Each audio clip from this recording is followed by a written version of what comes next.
Perkenalkan, nama saya Kandidung Balekonomo. Saya dari Prodi Teknologi Hasil Perikanan.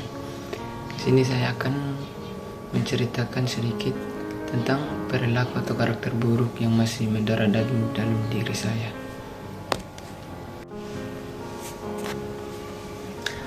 Yang pertama, perilaku atau karakter buruk yang masih mendarah daging. Salah satu perilaku buruk yang masih sering muncul dalam hidup saya adalah menunda-nunda pekerjaan penting maupun yang biasa saja atau pekerjaan rumah, dan tidak konsisten dalam disiplin diri, terutama untuk hal-hal yang membutuhkan komitmen jangka panjang seperti olahraga rutin, menulis atau belajar hal baru, dan juga mengerjakan tugas.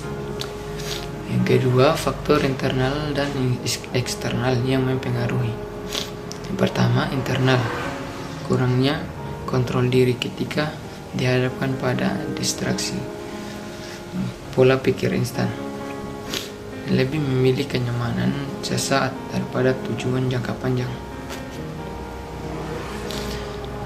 Yang berikutnya, perfeksionis, sehingga kadang takut memulai jika belum sempurna, seperti saat sedang presentasi di kampus. 2. Eksternal. Lingkungan belajar, fasilitas yang menunda distraksi, misalnya notifikasi gadget, media sosial. Kurangnya tanggung jawab eksternal seperti mentor atau teman yang mengingatkan. Nomor 3, yang ingin dilakukan untuk menyikapi perilaku ini. Yang pertama, membuat sistem kecil yang konsisten, misalnya teknik 2 menit atau mulai dengan langkah yang kecil yang bisa dilakukan dalam 2 menit.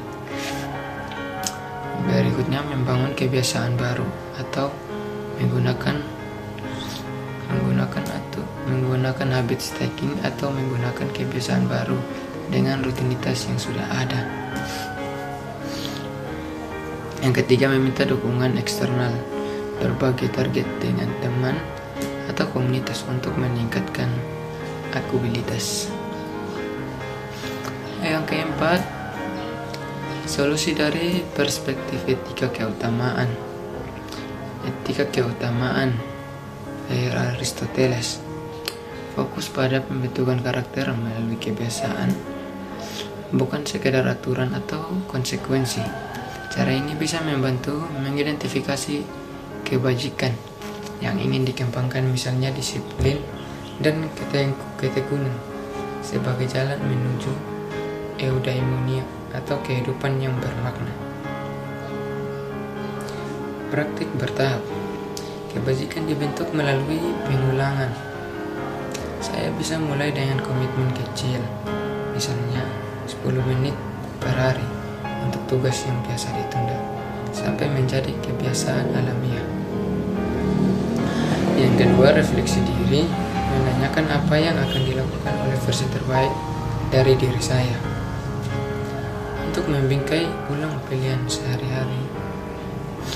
Belajar dari teladan atau mempelajari sosok yang sudah menguasai kebajikan ini, misalnya penulis produktif atau atlet konsisten sebagai inspirasi. Jadi saya menyimpulkan bahwa perilaku buruk yang sudah mendarah daging butuh dekonstruksi atau melalui kesadaran, sistem pendukung, dan pembiasaan virtus. Etika keutamaan menawarkan kerangka untuk tumbuh secara moral, sehingga hanya mengandalkan tekad sesaat saja. Demikian hasil presentasi. Demikian penyampaian dari saya. Terima kasih.